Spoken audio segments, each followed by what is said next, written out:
عبداللہ بن مسلمہ قعنبی نے بیان کیا، ان سے امام مالک نے، ان سے ابو زناد نے، ان سے اعرج نے اور ان سے ابو ہریرہ رضی اللہ عنہ نے کہ رسول اللہ صلی اللہ علیہ وسلم نے فرمایا،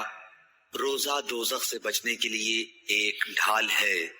اس لیے روزہ دار نہ فحش باتیں کرے اور نہ جہالت کی باتیں، اور اگر کوئی شخص اس سے لڑے یا اسے گالی دے تو اس کا جواب صرف یہ ہونا چاہیے کہ میں روزہ دار ہوں۔